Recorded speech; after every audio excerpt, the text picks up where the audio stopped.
What's going on, everybody? It is your host, Dr. Splash, and due to the love my Doomslayer content got, I promised Doomslayer content would be dropping. I have 3 videos on the way, with this being one of them, of course. This being Doomslayer versus Marvel and DC Helllords, where he will be facing 10 total Helllords in different hells today. Then I will do Doomslayer versus Godzilla, and then I will do How Strong is Doomslayer in general, where it's a full, in-depth, detailed breakdown of just how powerful he is. If you guys love content and love the Doomslayer content like this, smash the like button. 400 plus likes would be absolutely amazing. And when you hit that like goal, I will drop the next Doomslayer project.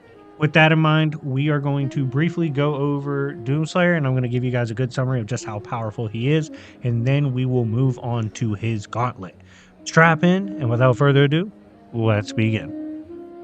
Now, the Doomslayer, of course, is a former military operative from Earth whose pet was killed, and he's even worse than John Wick with this shit. He's more pissed than you could possibly imagine.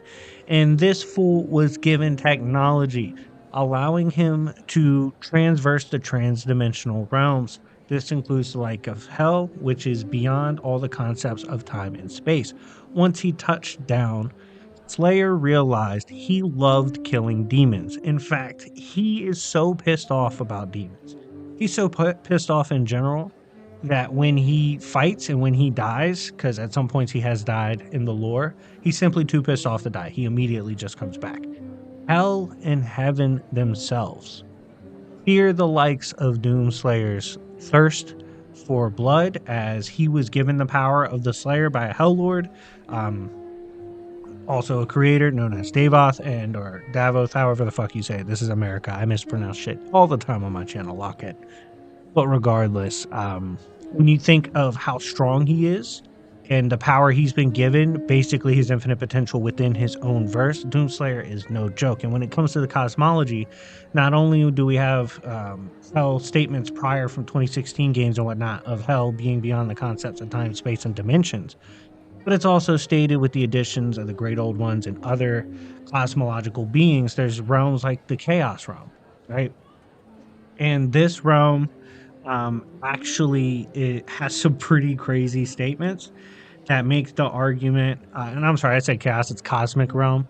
The cosmic realm is a place connected to infinite realities, littered with impossible structures and ever-changing endless landscapes and oceans beyond comprehension. When you have realms with these descriptors, much like Hell, much like this, and with Hell being stronger than this is clearly outerversal, right? And then you have Hell, which of course can conquer beings from this realm and should theoretically be stronger. Heaven should scale to that. All of these realms fear the power of the Doomslayer. Not only that, when he faced the Witch and in multiple other fights, Doomslayer withstood the power of this very cosmic realm. And for those that gas up the likes of Cthulhu, and if you're not happy enough with the outer scale you got already, in the recent game, that boy Doomslayer put the absolute pause on Cthulhu, who again is a being from a realm that's outerversal in nature, even if you don't take the original Lovecraftian lore. But he is so powerful that he ran down on Titan class Cthulhu and put him on a t-shirt. They also have weapons that can cause literally cataclysmic destruction. Also, like, for example, the crossbow. It's implied to have put down Cthulhu in the first place and allow him to be captured and used. This same technology that can capture Great Old Ones and can hurt Great Old Ones, like the bomb he had, which he came back from, by the way, even though it knocked Great Old Ones back. Because he scales to all this and because they are that powerful in nature, even his weapons get at least bare minimum Titan class. And on top of this, he has weapons that induce madness and attack your soul that scale to their AP, which we already explained the outerversal nature of some of these realms and beings. And due to that, given the psychic and soul attacks he's constantly dealing with when using these weapons, his hacks and his resistances should also scale bare minimum to his AP, which is absolutely terrifying. So while he doesn't have the craziest arsenal you've ever seen, Doomslayer comfortably is sitting in the outerversal ranges as confirmed by the recent game, and we already had outerversal material to work with, and this just confirms with his technology and power Doomslayer is an absolute beast, but isn't enough for the 10 different Hell Lords. Let's find out. First, we will dive into the Marvel side. And to start off at number 1, we have Dormammu. Now, Dormammu comes from the ancient primordial race known as the Falteens, and they are especially known for their natural adept nature when it comes to dark magic. We know Dormammu for a fact was stronger than even classic Doctor Strange in raw power, with Strange really only ever getting the one-up on him with tactics and just playing off the ego of the Hell Lord. Dormammu's realm has infinite layers within it, with demons operating on each layer of this realm. On top of this, he was able to recently take on Sorcerer Supreme Doctor Doom, even pushing him to the point that he had to summon the other heroes to help him. So in terms of his dark army, the layers within the dark dimension and his own inherent power, Dormammu is incredibly daunting. But is it enough for the Doomslayer? Let's talk about that. So Doomslayer, does he have the scaling? Yes, he has outer scaling. It should allow him to get buckets in the dark dimension. Now this becomes interesting because almost every time you pull up on the dark dimension, Dormammu puts you through the ringer. He just straight up, no other way to put it. He puts you through several layers, literal layers in his dark dimension, full of different monsters and beings and demons you could face. I don't think Doomslayer would have a problem with these trials. It's just going to be different than Doctor Strange, because Doctor Strange would fight and immediately use magic to jump several dimensions. Now, granted, Doomslayer does have technology that allows him to travel the different layers of infinite hell and whatnot, but it would still be a lot slower than how Doctor Strange performs. And because of this, I think Dormammu would step in eventually instead of just waiting to watch a show that goes on for infinity. Like, Doomslayer's in no rush when it comes to butchering demons. He's going to take his sweet time in the dark dimension, and eventually I just see Dormammu stepping in himself. Now, can Doomslayer beat Dormammu on his own turf? That's a tough call. I don't see Doomslayer having the bag to pull this one off. I think Dormammu's a little smarter than others, and I think because this won't be a rivalry like it is with Strange, like the Sorcerer Supremes inherently piss off Dormammu, Doomslayer's not that. He's a piss off guy that likes to kill anything hell related.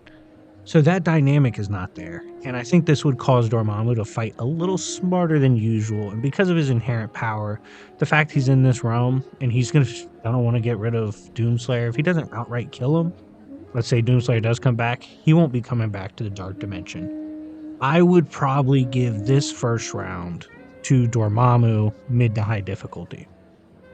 Next up on the Marvel side, we have Mephisto. Now, Mephisto is the one most associated with hell among pretty much everybody on the Marvel side and arguably the DC side. Mephisto is known for his cunning, having captured the likes of Zarathos, one of his best and well-known feats, thus giving birth to stuff like the Ghost Rider. He's able to contend with the likes of Ghost Rider, although albeit he has lost straight up to the Ghost Rider, but he can create his own realities outside of his own hell. He's most famously made Heroes Reborn, which had a crazy layout. He can take on other Hell Lords as well, rivaling them in power. And with his brilliance within his own hell landscape, he can hold off the likes of Belasco with the Limbo Realm and Lilith, who is a threat to King of Hell, Johnny Blaze. So obviously he does have this solid scaling as well as the intellect to be a very daunting threat. One of the trickiest and most cunning beings in existence, literally. So how would it go if Mephisto had Doomslayer dropped off in his hell? Well, immediately I'm going to say the gauntlet to get to Mephisto is a lot easier. Just a lot easier for Doomslayer. Similar to how King of Hell Johnny Blaze just kind of ran through the different layers and was putting hands on them. I see Doomslayer putting on the exact same kind of show, eventually forcing the confrontation with Mephisto. Now, the funny thing here is Mephisto just doesn't do well with physical pressure style fighters that have the scaling. For example, Doctor Doom walked up in his hood with purpose and literally put hands on Mephisto. Silver Surfer has literally put hands on Mephisto, just straight up putting the hands on him. I see with his determination and his unwavering willpower and already having the scaling to do so, I actually see Doomslayer putting the hands on Mephisto. I see him either beating Mephisto or forcing Mephisto to get Doomslayer out of there, forcing him to another hell. I'm going to give this dub to Doomslayer in this round. Next up, we have the likes of Schuma Gorath. Now, Schuma Gorath is an interesting one. He's not used as much as the other Hell Lords I will be mentioning in Marvel. However, he's perhaps the most interesting. He is, of course, the one most associated with Lovecraftian hellish horror and cosmic nightmares. He has the many angled ones as part of his army, with this army capable of attacking Marvel 616, causing the likes of Blue Marvel and others to have to rise up and fight. In terms of his own power, what makes him so treacherous is Schuma, as a great old one. If you kill him, you become Schuma. And even the likes of classic Doctor Strange with Prep really is mystified by power and existence like this. So in killing him, there is a great literal cosmic cost. So when it comes to Schuma Gorath, his many angled ones in his dimension, how do I see this going for Doomslayer? This is a fun and interesting matchup for the reasons that Schuma has a weird trait to him, and that is that high outer transmutation, where you literally turn into Schuma if you defeat him. Now, the many angled ones are tough to deal with, but they're very carnal and feral in nature. They don't really have a crazy tactic or a tactical plan to them, and thus Doomslayer should be able to just start mowing them down. However, if he is to run into Schuma and he's taken on great old ones, he's familiar with them. If he takes on Schuma and does successfully kill him, is he capable of resisting becoming Schuma Gorath himself? I'm not quite sure. I don't know if he can resist that. And because of that doubt, I think even if he wins, because he very well might turn into Schuma himself, I'd count that as a loss. So probably Schuma, high diff. I think Schuma dies, but the new Schuma is born. Next, we have Hela. Hela, honestly, is most famous for being the sister of Thor and beefing with him and Loki and Odin and all them. But she's quite capable herself. She has her own hell landscape. She's fought other Hell Lords on this list. She actually went toe-to-toe with Mephisto and was just fine. She was capable of potentially stepping in against the likes of All Blood Carnage as he was tracking Malekith within her realm, but she let him go. She is also capable of containing the likes of Malekith, and she has servants and warriors within her realm that can help her stave off different extra-dimensional invasions, even from other Hell Lords. So how does this go if Doomslayer was to pull up to Hela's landscape? Well, Hela is someone I don't see initially engaging with Doomslayer, kind of similar to the Carnage situation. She's probably going to want to figure out exactly why he's there, as his fate would be foreign to her. But in doing so, he's going to be ripping through the legions of her realm to the point that I think Hela will eventually step in. And I'm not going to lie, I'm not confident Hela wins this one. If you got enough dog in you, you can get it done. I think if he starts popping that bitch with his crossbow and starts putting in work himself up close, I actually think he can get the drop on Hela. She would have to BFR him at best. I don't think she could actually take down the Doomslayer, especially with how I imagine this would play out. Thus, I'm going to give the dub to Doomslayer. Now, next and final in this one, we have Cyttorak. Now, Cyttorak is most famous for being the Hell Lord that powers the likes of Juggernaut. That's right. The gem of Sidorak is just a sliver, just a fraction of the power of Sidorak, and it allows Juggernaut to become one of the strongest heavy hitters within all of Marvel. On top of this, in a meeting of all of the Hell Lords, it was stated straight up, in terms of being militant, Sidorak is the most powerful amongst them, and if they were to get in an all-out war, all the hells between the prominent Hell Lords, Sidorak would be the betting favorite on who would come out victorious. He also does not give a fuck about the Phoenix Force within his own realm. So, if Sidorak was to have it out with Doomslayer, if Doomslayer is touching down in his realm, the Crimson Realm, right? Whatever the fuck you call it these days, how does this go? I think this would actually be the most fascinating encounter because I don't think this ends in a fight. The realm itself wouldn't be too crazy to the likes of Doomslayer. It would be trippy, but we've seen trippy before. I think it gets weird once he actually encounters Sidorak, but I think his insane willpower, just in his stubborn nature and how he goes about things, in reading the nature of Doomslayer, 100%, Sidorak is going to try to make him a herald and let him loose on other hells. I want you guys to know, or I want you to let me know rather, if you want to see that video, what if Doomslayer was an avatar of Sidorak? Let me know if you're interested in that video. I see that playing out that way, and because of that, I see it being a draw. So on the Marvel side, he went 2 wins, 2 losses, and a draw / inconclusive. So with that out the way, let's move on to the DC side. Now we move on to the DC side. How will the Slayer do with the DC Helllords? First up is Trigon. Trigon is arguably the most famous of the Helllords in DC, most notably well known for being a shitty father with an insane array of children in his lineage. On top of this, he gave birth to obviously the iconic Raven, and is quite capable of going toe-to-toe with his daughter, who is clearly outerversal in nature as well. Please see my videos on the strongest versions of Raven. Right? Trigon also has his own hell landscape, full of not only his children, but loyal generals and soldiers, those willing to even march on the gates of heaven themselves by order of Trigon, if need be. How does it go if Trigon gets pulled up on by Doomslayer in his realm?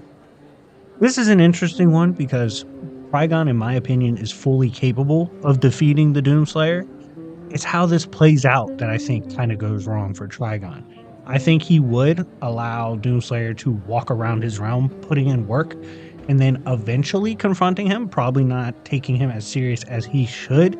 And I think this would actually lead to Trigon getting dragged. Trigon underestimating the Doomslayer and paying for it. I definitely do see him jobbing. There is situations where he doesn't job. There is situations where he takes this shit super serious. But for the majority, I would probably favor the Doomslayer here to eventually get the job done in Trigon's hell.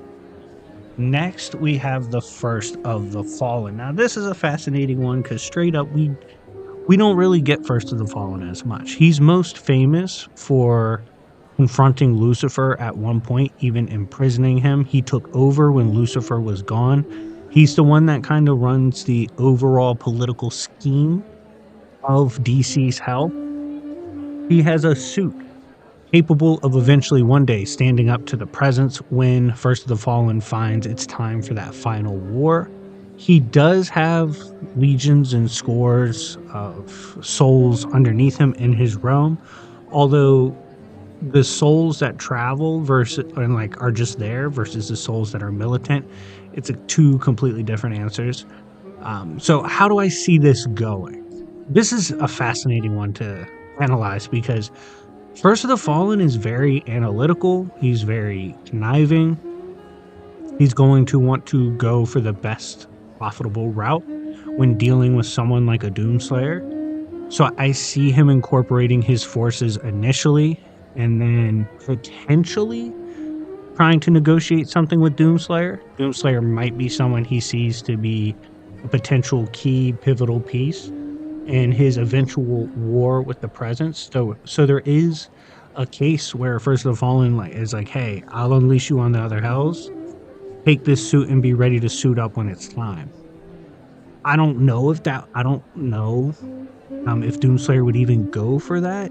So I'm really 50-50 on this one. I definitely see several situations where we see the likes of First of the Fallen putting himself in a tactical advantage that overall gives him the dub in some form or fashion over Doomslayer. I also see situations where he tries to be a little too tactical, tries to be a little too political, and it costs him against a juggernaut, a behemoth, like the Doomslayer, who has the scaling to hurt him and put hands on him. So because of that, I'm 50-50 here. It's a toss-up. I'm going to lean slightly towards First of the Fallen. I definitely think if he plots hard enough, he could get the drop. I mean, the same guy that got the drop on Lucy. But it's a tough call. Probably 50-50. Next, we have Belial, or Belial, whatever the fuck you want to call him. This is the son of Trigon, and this is one of my favorite Hell Lords. That's because he's a big dog. Like, Belial does not go for shit. Like, you can't pull up on him talking crazy. He's always talking crazy. He plays poker on Tuesdays in a pocket realm with trillions of exploding universes around him, cataclysms. It's like, that's fun to him. He's someone that's pulled up on the gates of heavens themselves. He's taken on other Hell Lords just for fun. He's taken on Justice League tier characters, Superman tier characters, no problem. He commands his own hell realm, breaking off from being under the watchful eye of Trigon and kind of doing his own thing because he definitely deserves so. And obviously, Etrigan is also related to him. How do I see this going if Doomslayer lands in his hell? I actually think the son does better than the father. And the reason I say that is because Belial is and I've probably mispronounced it. I don't give a fuck.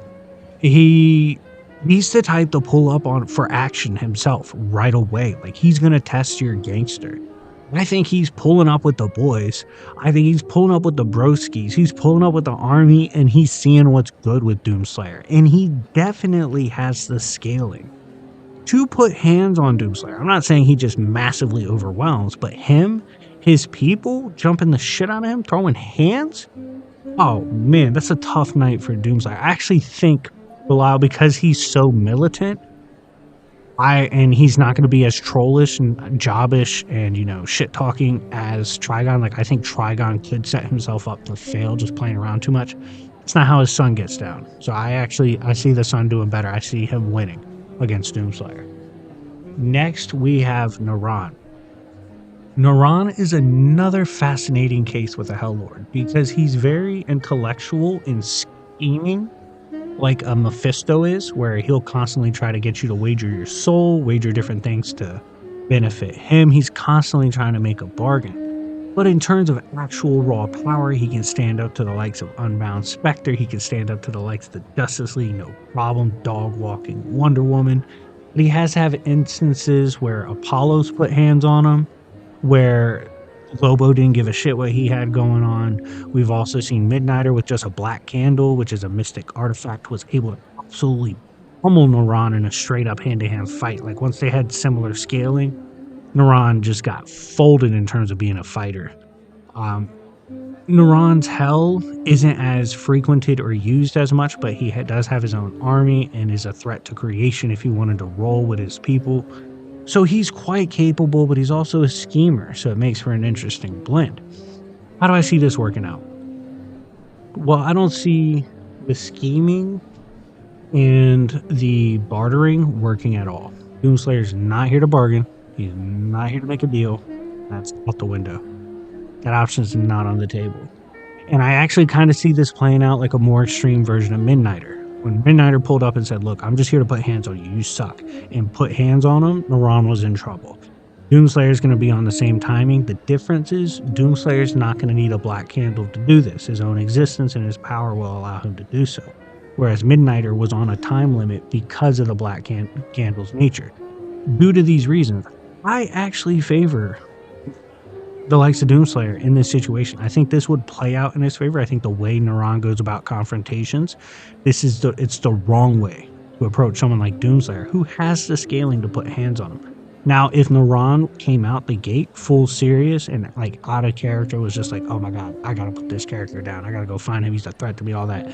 It's not typically how he thinks, not typically how he acts. But if he was acting like that, I'd probably favor him in that scenario. But it'd be kind of out of character, and I had more fun analyzing this and how they'd act in character. So because of that, I actually favored Doomslayer here. Final Hell Lord, and smash the like button if you haven't already, for the DC side of things is Lucifer Morningstar himself. Figured you guys would love to see Big Lucy pull up, so that's what we did. Big Lucy is a threat to all the other pantheons within DC and Vertigo alike. Even the Dreaming and the Endless, they fear the likes of Lucifer and his power. He has power that can wipe up creation to the Overvoid, matching even his brother Michael. In terms of what he's most famous for when he was running Hell, it's just his cunning and his absolute intellect. This intellect alone gave him the schemes to potentially threaten presence and be a nuisance bare minimum, and it allows him to be the first one to govern all of Hell. Of course, he's had his conflicts with other Hell Lords, like the First of the Fallen. He's had his conflicts with different pantheons, the Basanos, for example. But overall, Lucifer is generally considered one of the biggest dogs in DC. On top of this, his scheming is second to none. When he's really locked in with his plans, almost no one wants to scheme against him because he has the mind on a literal god level. And when I say god, I mean presence-like, not just a regular god. So how do I see this going? While Lucifer certainly doesn't act in a way that would be a threat to Doomslayer right away, like he's gonna let Doomslayer walk around Hell and do his thing, eventually Lucifer is going to confront him, and I'm not gonna lie, I don't think Doomslayer's like scales high enough to put down Lucifer, especially Lucifer as a Hell Lord. I see him either cooperating with what Lucifer has going on or being captured for the time being. I don't see him taking down Lucifer. But anyways, guys, let me know what you think in the comment section down below. If you enjoyed this gauntlet style video where Doomslayer went through the different hells and faced the Hell Lords, let me know. Let me know what your favorite round was, what you agreed with, what you disagreed with, and overall, thank you so much for your love and support. But anyways, guys, thank you so much for watching. It's been your host, and remember, it's Yancey Street, bitches.